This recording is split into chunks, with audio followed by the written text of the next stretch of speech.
계속 로마서를 보고 있는데 우리가 성경에서는 어떻게 하라 하지 말아라 이런 것이 없는, 근데 세상에서 삶을 살아갈 때에 우리가 어떻게 해야 되는지를 모르는 것들이 있습니다. 즉 그런 것들을 우리가 아디아포라라 이렇게 말씀하는데, 그것을 있을 때 우리가 어떻게 해야지 되는지 이런 것들을 우리들에게 요즘 말씀하고 있었습니다. 정말 믿음이 강한 자와 믿음이 약한 자가 있을 때에, 그래서 먹는 문제라든지 제사 음식을 먹는지 말아야 되는지, 또 어떤 날을 구별해야 되는지 아닌지, 뭐 이런 것에 대해서 어떻게 해야 되는지. 그래서 믿음이 약한 자가 있고 강한 자가 있을 때에 믿음이 강한 자들은 약한 자들을 비난하지 말아라. 왜냐하면 우리는 똑같이 나중에 하나님 심판대 앞에 설 것이라는 것을 우리가 생각을 해야 된다 말씀을 드렸습니다. 그리고 믿음이 강한 자는 믿음이 약한 자에게 맞추어 줘야지 될 것을, 왜냐하면 그 먹는 문제라든지 또 모든 날의 문제, 절기에 대한 문제는 구원에 대한 문제가 아니기 때문에, 그렇게 중요한 것이 아니기 때문에 그들 약한 자를 잘 이끌어 줘야 된다는 것을 우리들에게 말씀을 주셨습니다. 그래서 잘 이끌어 줘야지 되는데, 왜 우리가 그 약한 자들을 잘 이끌어 줘야지 되느냐, 그것은 예수님께서 우리를 위해서 자기의 기쁨을 위해서 사시 않고 우리를 위해서 예수님께서 십자가에 죽으심으로 인해서 우리를 구원했기 때문에, 우리도 약한 자를 도와서 그들을 믿음의 장성한 분량에 이르기까지 그들을 이끌어 줘야 된다 이렇게 말씀을 드렸습니다. 그리고 이제 이어지는 오늘 본문의 말씀에서는 두 번째 이유로 이렇게 사는 것이, 우리가 그 사람들을 용납하고 비난하지 말고 이끌어주고 이렇게 해야 되는 이유는 마지막 때에 하나님이 뜻이기도 하고 또 하나님의 계획이기 때문에 우리가 그렇게 살아야 될 것을 우리들에게 말씀하고 있습니다. 그러니까 사람마다 믿음이 다 천차만별인 것입니다. 그러니까 유대인이나 이방인들, 이런 사람들이 다 들이기 때문에 그런 것들이 마지막에 하나님께서 이방인과 그 유대인들이 하나가 되어서 하나님을 찬송하게 하기 위해서 이제 그런 것이 있다는 것을 우리들에게, 그래서 약한 자를 우리가 보살펴 줘야 될 것을 우리들에게 말씀하고 있는 것입니다. 오늘 저와 여러분이 정말로 자기 기쁨으로 위해서 살지 않고, 그래서 다른 사람의 믿음을 나의 믿음까지 향상시키기 위해서 약한 자를 세우는 저와 여러분이 되시기를 예수님의 이름으로 축원을 드립니다. 그래서 왜 믿음이 강한 자가 약한 자를 이끌어 주어야 되는지 두 번째 이유를 우리가 오늘 알아보기로 하겠습니다. 그것은 하나님께서 이 시대에 세우신 하나님의 계획이고 또 하나님의 뜻이기 때문에, 우리는 이방인이나 유대인이나 다 똑같이 또 믿음이 강한 자나 약한 자가 이렇게 살아야지 될 것을 우리들에게 말씀으로 주시고 계시는 것입니다. 8절 말씀 보시겠습니다. 내가 말하노니 그리스도께서 하나님의 진실하심을 위하여 할례의 추종자가 되셨으니 이는 조상들에게 주신 약속들을 견고하게 하시고. 그러니까 내가 말하노니, 이것은 사도 바울이 로마서를 썼습니다. 그러니까 로마서를 쓴 사도 바울이 말한다는 것입니다. 지금까지 여러 가지 말을 했는데 다시 내가 말한다. 이제 결론적으로 말할 것을 이렇게 말하면서, 그리스도께서 하나님의 진실하심을 위하여 할례의 추종자가 되셨으니 이렇게 말씀하는데, 그 하나님의 진실하심을 위하여, 이것은 무슨 뜻이냐? 그것은 하나님께서 진실하심을 입증하기 위해서, 하나님이 진짜로 참이다, 진실이다, 이런 것들을 입증하기 위해서 이 예수님께서 어떻게 하셨느냐? 조상들의 할례의 추종자가 되었다는 것입니다. 할례의 추종자가 되었다는 것은 그 할례를 받는 그런 사람이 되었다는 것을 말씀하고 있는 것입니다. 그러니까 유대인들이 다 할례를 받았던 것 같이 할례의 추종자가 예수님께서도 되었다는 것을 말씀하고 있는 것입니다. 근데 그들이 이는 조상들에게 주신 약속을 견고하게 하시고, 이것은 왜 그렇게 할례의 추종자가 되었느냐? 이것은 이유는 조상들에게 주신 약속을 견고하게 하시려고 이렇게 하신 것이다. 근데 그 이스라엘의 조상이 누굽니까? 아브라함입니다. 그러니까 믿음의 조상이 아브라함이요. 그 유대인의 조상이 아브라함인데 그들에게 주신 것을 더 견고하게 하기 위해서 이렇게 하셨다. 그래서 이제 아브라함이 이제 죽고 그다음에 이삭, 그다음에 그 아들 야곱. 이제 이렇게 그 약속이 그러니까 대를 이어서 내려갔던 이런 것을 볼 수가 있는데 첫 번에 아브라함을 불러서 하나님께서 무슨 약속을 주셨느냐. 세 가지 약속을 주셨습니다. 어떤 약속을 주셨냐. 첫 번째 큰 민족을 이루어 주겠다. 이런 약속을 주셨고 그리고 이제 가나안 땅을 주겠다. 이렇게 말씀을 주셨습니다. 그리고 그 가나안 땅에 예수가 오겠다. 그리고 이제 세 번째 약속이 그 예수로 말미암아서 천하 만민이 복받는 이런 놀라운 역사가 일어나겠다. 이런 약속을 그 아브라함에게 주셨습니다. 그래서 그 아브라함에게 그렇게 약속을 주셨는데 그 아브라함이 그걸 첫부서부터 진짜 찰떡같이 믿었느냐. 근데 우리가 성경을 보면 아브라함에게 나타나서 하나님께서 약속의 말씀을 주셨지만 아브라함이 그거를 첫 번에 믿을 때도 긴가민가하고 그리고 이제 몇십 년이 지나가도 이 사람에게 뭐가 없느냐면 자식이 없는 것입니다. 큰 민족을 준다 했는데 큰 민족은커녕 아들 하나도 없는 것입니다. 그러니까 어떻게 이 사람이 어떻게니까 아이고 큰 민족은커녕 아들도 없네. 그러면서 자기의 종 엘리에셀은 종이 있는데 그 종을 자기의 양자로 삼으려고 생각을 했습니다.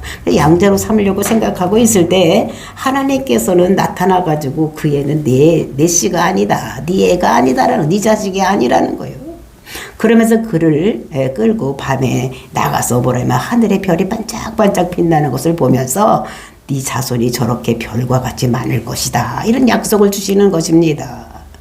진짜 그런가? 나한테 정말로 저렇게 많은 자식을 줄 것인가? 이렇게 하고 있을 때 또 하나님께서는 그 아브라함에게 또 뭐라 그러는가 하면 너에게 가나안 땅을 주겠다. 이렇게 또 약속을 주시는 것입니다. 근데 가나안 땅을 아브라함이 가만히 이렇게 보았을 때 빈 땅이면 하나님이 주면 되는데 그 빈 땅이 아니라 거기에는 여러 민족 힘센 사람들이 살고 있어. 다 자기 땅을 차지하고 살고 있는데 그 땅을 다 아브라함에게 준다고 하니까 또 아브라함이 그거를 우리가 어떻게 믿을 수가 있습니까? 저렇게 사람들이 살고 있는데 그 땅을 어떻게 나같이 뜨내기가 와서 그걸 다 차지할 수가 있겠습니까? 이렇게 물었었습니다. 그랬더니 예수님께서 하나님께서 그 아브라함에게 말씀하시기를 너는 정령히 알아라. 반드시 알으라는 거예요. 너는 이제 애굽에 내려가서 400년 동안 종살이를 하다가 그 후에 나와서 이 땅을 너에게 네 자손에게 주겠다라고 약속의 말씀을 주시는 것을 볼 수가 있는 것입니다. 왜냐하면 아직 이 땅은 죄가 관영하지 못하기 때문에 하나님이라고 하더라도 죄 없는 사람을 막 다 내쫓고 그 땅을 아브라함에게 줄 수도 없고 또 아브라함에게 주면 아브라함은 지금 식구가 몇 사람 없습니다. 그러니까 그 땅을 다 차지할 수가 없기 때문에 먼저 해야 될 일이 무엇이냐면 큰 민족을 이루어야 되는 것입니다. 그러니까 4대 만에 돌아와서 이 땅을 너에게 주겠다고 이렇게 약속의 말씀을 한 것을 우리가 성경을 통해서 볼 수가 있는 것입니다. 그런데도 아들이 없는 거예요. 15장에서 그렇게 약속을 했는데 없으니까 또 어떻게 됩니까? 사라가 아이고 아들이 없으니까 씨바지를 해서 내 종이 있으니까 이 종하고 하룻밤 자서 아기를 낳으라고 이렇게 얘기를 하는 것입니다. 그러니까 그렇게 할까 이렇게 해가지고 또 그 종을 통해서 하가를 통해서 아기를 낳은 사람이 누구냐면 이스마일입니다. 그 이스마일이 지금 아랍인들인 것입니다. 그래서 86세에 이제 그 누구를 낳는가 하면 그 이스마일을 낳은 거예요. 근데 하나님께서 그때서부터는 이제 나타나지를 않는 것입니다. 그리고 99세에 나타나서 하나님께서 나타나셔서 뭐라 그러느냐. 이제 정말로 너희에게 이제 아들이 있겠는데 네 이름을 바꿔주겠다. 이렇게 말씀을 하시는 것입니다. 근데 그때 13년 동안 86세에 그 하가를 취해서 아들을 낳고 99세까지 즉 약 한 13년 동안을 하나님께서 그에게 나타나지 은혜를 베풀어 주지 않는 것입니다. 그리고 이제 99세에 나타나가지고 너한테 진짜 이제 아들이 있겠다. 그러면서 이름을 바꿔주는데 아브라함을 아브라함으로 바꿔주고 이게 뭐냐면 그냥 존귀의 아버지라는 아브라함에서 이제는 뭐라고 바꿔주냐면 열국의 아비. 그러니까 모든 열국에 네가 아비가 되겠다. 이런 말씀으로 약속을 이름에다 박아놓는 이런 것들 우리가 성경을 통해서 볼 수가 있습니다. 그리고 이제 두 번째로 뭐라냐면 할례를 받으라고 그러는 거예요. 할례가 무엇인가 하면 남자들 그 생식기 그 앞부분을 자르는 거, 이것이 할례입니다. 그래서 하나님께서 그렇게 약속을 해. 이 약속이 반드시 이루어질 것을 그 할례다 증표를 삼으라고 말씀하시는 것입니다. 그것이 하나님과 아브라함의 언약의 표시입니다. 그래서 이스라엘 백성들이 다 어떻게 됩니까? 남자들의 생식기 앞에를 다 자르는 이제 이런 것을 하는 이런 것들. 그래서 그것이 언약이 뭐냐면 큰 민족을 이루겠다, 가나안 땅 주겠다, 그리고 거기 예수가 오고 그로 말미암아 천하 만민이 복받는 데 돌아오겠다는 것을 그들의 몸에다가 표시로 언약의 증표로 이렇게 보여줘서 남자들이 화장실 가면 어떻게 됩니까? 보기 싫어도 보고 싶어도 다 봐야 되는 거예요. 하루에 몇 번씩은 뭘 봐야 되느냐? 그것을 봐야 되는 것입니다. 그러니까 하나님의 약속이 날마다 생각을 하는 거지. 날마다 생각할 수 잃어버리지 않도록 남자들에게 이렇게 그 언약의 표시로 한 것이 할례인 것을 볼 수가 있는 것입니다. 근데 이제 예수님께서는 이미 이 땅에 오셨을 때는 보니까 뭐가 큰 민족을 이루어지고 그래서 애굽에서 큰 민족을 이루어서 나왔습니다. 그리고 이제 가나안 또 준 다음에 이제 예수님께서 이때 왔을 때는 벌써 첫 번째, 두 번째 약속이 이루어졌기 때문에 그리고 이제 안 이루어진 것이 세 번째 약속입니다. 뭐냐면 천하 만민이 복받는 대로 돌아오는 거. 그러니까 이것만 안 이루어진 거예요. 근데 천하 만민이 복받는 대로 복을 왜 못 받느냐? 하나님이 복 주시는데 하나님 말씀을 어겼기 때문에 죄가 있기 때문에 어떻게 됩니까? 에덴 동산에서 쫓겨났습니다. 그래서 이제 이것이 하나님 관계가 끊어진 거, 그리고 이제 낙원을 잃어버린 거, 이것이 쫓겨난 것인데 그것이 복을 얻으려면 어떻게 되느냐? 다시 회복이 되어야 되는 것입니다. 그래서 하나님 나라가 회복이 되어야지 되는데, 그래서 천하 만민이 복받는 데도 돌아오려면 이제 이것이 마지막 세 번째 약속인데 요것에 수종 드는 자가 누구냐면 예수님이 된 것입니다.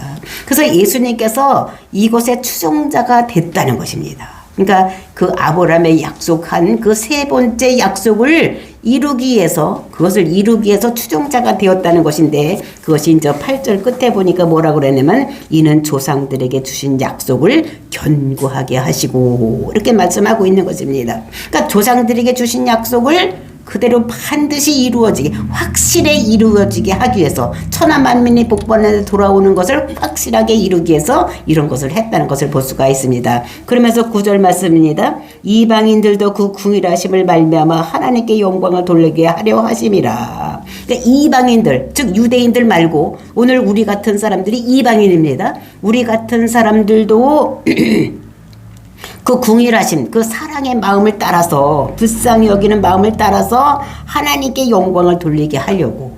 그러니까 하나님께서 우리를 불쌍히 여기셔서 우리가 예수를 그리스도라고 믿기만 하면 하나님의 자녀가 되는, 이제 이렇게 하기 위해서 예수님께서 십자가 죽으신 거예요.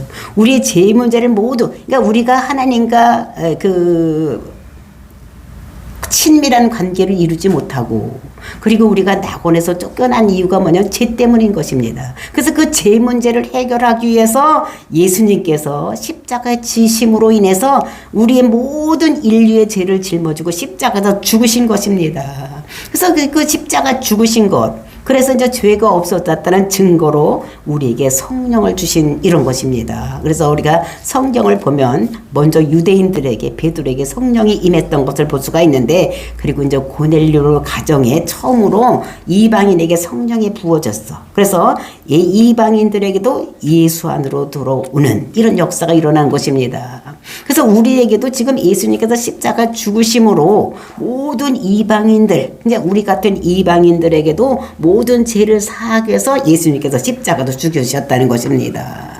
그래서 이제 이렇게, 그래서 이방인들이 생각해 봤을 때, 우리에게 어떻게 이런 일이 일어날 수가 있었지? 우리가 재수가 좋아서 우리가 예수를 믿게 되고 우리가 하나님 백성이 되었나? 이렇게 보니까 성경에는 벌써 아브라함 때서부터 그 조상들에게, 그러니까 아브라함, 이삭, 야곱 이런 자들에게 약속을 하셨다는 것을 성경을 통해서 볼 수가 있는 것입니다. 그러니까 지금 천하 만민이 복받는 대로 돌아오는 이런 시대예요. 이 시대가, 우리가 지금 살고 있는 시대가 첫 번째, 두 번째는 시대는 다 지나갔고 예수님까지 오셨습니다. 그리고 이제 우리는 예수님을 믿으면 천하만민 모든 사람들이 복받는 데 돌아오는 이런 시대가 되는 것인 것을 우리가 알아야 돼요. 그래서 이것을 이방인들이 깨달아서 하나님께 영광 돌리게 하기 위해서 정말로 할례의 수종자가 된 사람이 누구냐? 그분이 예수님이라는 것입니다. 그리고 이제 그 이방인과 유대인이 다 어떻게 됩니까? 구원을 받을 수 있는 이런 일을 하기 위해서 예수님께서 그 할례의 추종자, 그 약속의 말씀을 그대로 이루시는, 그래서 십자가 죽기까지 우리를 사랑하신 그 예수님이라는 것입니다. 그러면서 우리가 그 다음에 읽어본 것 보면 10절서부터 9절 그 끝에 보면은 거기서부터 4개의 성경의 인용문이 나옵니다. 구약에 대한 인용문이 나오는데 그것을 우리가 보는데 그 이렇게 성경을 이렇게 보다가 좀 이렇게 쏙 들어간 데가 있습니다. 그 쑥 들어간 데는 구약을 인용해다 쓴 것을 그렇게 쏙 들어가게 써서 딴 것이보다 좀 이렇게 들어가졌죠. 그죠? 그거는 구약을 인용해서 쓴 거예요. 그래서 보면은 니은 이렇게 써놨어. 거기 앞에다가. 그 니은이라고 이렇게 해서 이렇게 밑에 그 주석을 이렇게 내려가 보면은 옆에 쓴 걸 보면은 뭐라고 썼습니까? 시편 18편 49절 이렇게 써놨어. 그래서 4가지를 인용하라. 근데 18편 19절인데 그 시편 18편은 어떤 이야기가 써져 있는가 하면 그 이스라엘의 다윗 왕이라는 분이 계십니다. 그 다윗 왕이 전쟁에 나가서 싸울 때마다 하나님께서 그를 도와주셔서 가는 곳마다 다 이겨. 전쟁에 나가서 한 번도 진 적이 없습니다. 평생 전쟁을 엄청나게 많이 하는데 전쟁마다 다 이기는 것을 볼 수가 있습니다. 그리고 그 다윗이 이방인을 정복한 후에 승리하고 감사해서 부른 노래가 시편 18편에 있는데, 그래서 이제 그 정복한 이방인들과 같이 찬송하고 예비하는 이렇게 할 것이라고 예언해 놓은데, 이제 그것이 오늘도 이루어져서 우리 같은 이방인들과 유대인들이 같이 찬송하는 이런 시대가 된 것인 것을 말씀하고, 그 다음에 이제 그것이 그러므로 내가 열방 중에서 주께 감사하고 주의 이름을 찬송하리로다. 여기 이제 시편 18편 49절을 인용해다 쓴 것이고, 그리고 이제 10절 보니까 또 이르되 열방들아 주의 백성과 함께 즐거워하라. 그러니까 열방이라는 것은 다른 나라 사람입니다. 유대인이 아니라 다른 나라. 그러니까 여러 나라 이방인들을 얘기를 하는 것입니다. 그러니까 열방들아 이방인들아 주의 백성과 함께, 주의 백성이라고 해서 유대인을 그러니까 그 이방인과 유대인이 함께 즐거워하고 찬양하라. 요것은 우리가 앞에 보면 구약의 신명기라고 있는데 그 신명기 32장 43절을 얘기를 하는데, 그 신명기는 그 모세가 이스라엘 백성들을 애굽에서 출애굽시키고 광야 40년 동안을 같이 이렇게 지도자로서 이렇게 끌고 나가는데, 그들이 자꾸 반역하고 말도 안 듣고 대적하고 이렇게 했을 때 니들 가나안 땅에 들어가서 이렇게 살으라고 신신당부를 하는 것이 신명기입니다. 그래서 32장이면 거의 끝때쯤 와서 이제 이스라엘 백성들을 어떻게 인도해냈는지, 그리고 너희들을 진짜 놨을 때 홍해를 독수리가 이게 새끼를 업어 나르는 것 같이 이렇게 업어서 너희들을 그 홍해를 가르고 이렇게 옮겨왔다. 그런 너희들 가나안 땅 들어가서 살 텐데, 그 들어가서 살면은 거기에서 비를 내려서 많은 곡식들을 잘 먹게 하고 이렇게 살 것이다. 그런데 그들이 그 하나님의 은혜를 저버리고 다른 신을 섬기게 할 것이다. 나를 섬길 것이다. 그런데 그것이 하나님을 섬기라고 사람들을 만들어 놨는데 하나님을 안 섬기고 다른 신을 섬기면 그 하나님과 시기가 난다는 것입니다. 그러니까 우리도 친한 친구가 나보다 다른 사람하고 더 친하면 어떻게 돼? 시기가 나는 것 같지, 하나님도 우리를 하나님을 섬기라고 만들어 놨는데 하나님을 섬기지 않고 다른 신을 섬기면 시기가 난다는 것입니다. 그래서 시기가 나서 그 벌로다가 이스라엘 백성들에게, 유다인들에게 어떻게 내 마음을 어둡게 했어. 그래서 하나님을 깨닫지 못하게 이렇게 했던 것입니다. 그리고 그 하나님을 깨닫는 마음을 이방인들에게 줬어. 그러니까 유대인들에게 줬던 마음을 그들을 마음을 어둡게 해놓고 그것을 이방인들에게 해서 이방인들이 예수를 그리스도로 믿게 되는 이런 것이 나타나는 것입니다. 그러니까 이방인들을 하나님께서 백성으로 삼으셔서 하나님 백성인 이스라엘의 시기가 나게 했다. 이제 그러므로 어떻게 됩니까? 이방인들이 다 돌아오면 그 다음에 이제 이스라엘 백성들이 돌아와서 이방인과 유대인이 같이 하나님께 찬송할 것이라는 것을 이것이 써놓은 것이 이것이 예언해 놓은 것입니다. 그래서 그 예언을 이제 구약에 있는 내용을 이렇게 예언한 것을 갖다 써놓고 그 다음에 이제 또 11절 보니까 뭐라고 했습니까? 모든 열방들아 주를 찬양하며 모든 백성들아 주를 찬송하라 하였으며 근데 여기도 여기에 써져 있는 거면 이거는 시편 117편의 이야기인 것을 볼 수가 있는 것입니다. 그래서 모든 열방들아, 그 열방이라는 것은 이방인, 유대인이 아니라 이방인들을 얘기를 하는 것입니다. 주를 찬양하며 그 다음에 모든 백성들아 주를 찬송하라. 그러니까 모든 백성들은 이스라엘 얘기를 하는 것입니다. 그러니까 지금까지 모세를 통해서 다윗을 통해서 하나님을 찬양하라고 이렇게 얘기를 하고 있는 것입니다. 그러니까 모든 백성들이 마지막 때 이 시대에는 이제 이방인이나 유대인이나 같이 하나님을 찬송할 것을 이렇게 예언해 놓았다는 것입니다. 그리고 이제 우리가 14번째로 12절을 보면은 또 이사야가 이르되 이새의 뿌리 곧 열방을 다스리기 위하여 일어나시는 일이 있으리니 열방에 그에게 소망을 두리라. 그러니까 네 번째인죠. 이렇게 네 가지를 이렇게 구약에 예언된 것을 갖다 쓰는데 네 번째는 저 이사야서를 통해서 이야기를 하는 것입니다. 그것이 이사야서를 통해서 그 메시아 예언, 즉 예수님이 이렇게 태어날 것이라고 예언한 것이 제일 많은 것이 이사야서입니다.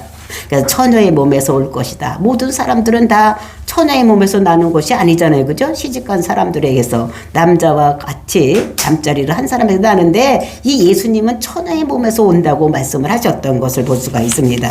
그리고 이새의 뿌리에서 난다. 그는 와서 우리의 질병을 짊어지고 십자가 죽으실 거 그리고 부활할 거 이런 걸 전부 써는 분이 이사야 선지자인 것을 볼 수가 있는데 여기서 이새의 뿌리 곧 열방을 다스리기 위해서 일어나시는 이가 있으리니 그 이새의 뿌리라는데 이새의 뿌리는 거 이새의 아들은 다윗입니다. 그러면 그 다윗에서 더 후손으로 왔으니까 그의 그 뿌리가 아니라 뭐가 되어야 됩니까? 그의 나무나 가지가 되어야 될 것인데 이게 뿌리라고 이렇게 얘기를 하고 있는 것을 볼 수가 있는데 예수님은 우리가 로마서 1장에서 보면은 예수님은 육신으로는 다윗의 혈통에서 왔다. 그 혈통에서 왕의 혈통에서 예수님께서 오셨습니다. 그리고 성결의 영으로는 어떻게 했냐면 하나님의 아들이 이 땅에 오셨다고 말씀하고 있는 것을 볼 수가 있습니다. 그래서 이것이 그 다윗의 혈통에서 올 것을 우리가 사무엘 하에서 보면 그 이제 이렇게 네 아들이 이제 왕이 될 것이라는 것을 얘기를 하고 그다음에 모든 백성을 구원시킬 것이라고 말씀하고 있는데 그것은 솔로몬이 아니라 그 후에 예수님께서 이 땅에 오실 것을 예언해 놓은 것을 볼 수가 있는 것입니다. 그래서 유대인이나 그 이방이나 모두가 다 어떻게 됩니까? 소망을 열방이 그에게 소망을 두며 예수님께 소망을 두는 이런 일이 일어날 것을 말씀하시는데 그러니까 모든 것이 열방에 돌아올 것이라는 거. 그다음에 그 소망을 주리라고 하는데 열방이 함께해서 하나님을 섬기게 되는 이런 일이라는 것을 얘기를 하고 있는데 근데 이 네 가지 예언이 예수가 그 할례의 추종자가 되심으로 인해서 이 네 가지가 모두가 성취되는 그러니까 구약의 모든 앞으로 이런 일이 일어날 것이라는 것을 예언해 놓았는데 예수님께서 그 할례의 수종자가 된 것인 이 네 가지 내용이 예수가 오심으로 인해서 모두가 성취된 것을 말씀하고 있는 것입니다. 그래서 이 네 가지가 왜 여기서 나오고 있느냐.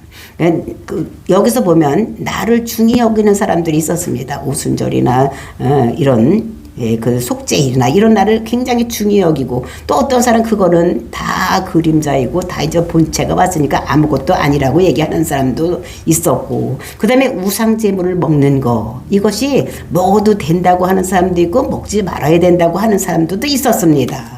그래서 주로 여기서 믿음이 약한 사람들이 누구냐면 유대인들이었던 것을 볼 수가 있는데, 유대인들은 날에 대한 개념이 아주 굉장히 강했어. 그러니까 수천 년 동안 살아오면서 어떤 이것이 꼭 지켜야 된다고 이렇게 생각하는 사람들이 있었습니다. 근데 어떤 자들은 다 이루었다고 하는데, 다 이루어진 것이 아니라 그날을 꼭 지켜야 된다. 그러니까 수천 년 동안 내려왔기 때문에 그것을 안 지킬 수가 없을 정도로 그들에게 굳어진 마음이 있었던 것을 볼 수가 있습니다. 그리고 음식도 무시를 못하는 거예요. 다른 신전에게 제사를 드렸던 그것을 먹지 못하는 자들, 또 먹어도 된다고 하는 자들이 있는데, 그 다른 신이 없다고 생각을 하니까 다른 신 앞에 가서 제사 지낸 거 아무것도 아닌 곳에 갖다 놨던 거니까 먹어도 된다고 생각하는 사람들이 있는가 하면 그것을 먹지 못한다고 이렇게 하는 거. 근데 이것이 우리가 정한 식물, 부정한 식물이 성경에 있습니다.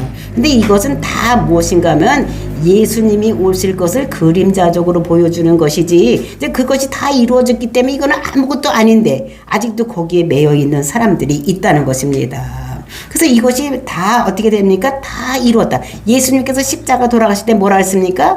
다 이루었다. 이렇게 말씀하셨습니다. 그렇게 예언된 것을 예수님께서 십자가 지고 죽으심으로 인해서 모든 것이 다 이루어졌는 이런 것들. 근데 아디아포라, 그 먹는 문제는 날 문제인데 싸우는 사람들이 있는데, 이 사람들 이거는 아무것도 아니다 하고, 그래서 이제 자꾸 갈등이 생겼을 때 이제 사도 바울이 그건 아무것도 아니까 하고 싶은 대로 하고, 근데 믿음이 강한 자를 약한 사람 비난하거나 그렇게 하지 말고 그 사람들의 믿음을 세워주고 그들을 이끌어갈게 생각을 하라고 이렇게 말을 하는 것입니다. 왜냐하면 그것은 예수가 자기를 기쁘게 하지 아니하고 우리를 위해서 십자가 죽고 우리를 살리기 위해서 그렇게 사랑을 베푸신 그 예수님을 우리가 믿어야 되는 것이지, 그 날에 대해서 그렇게 관여할 필요가 없는 것이다, 이렇게 말씀을 하고 있는 것입니다.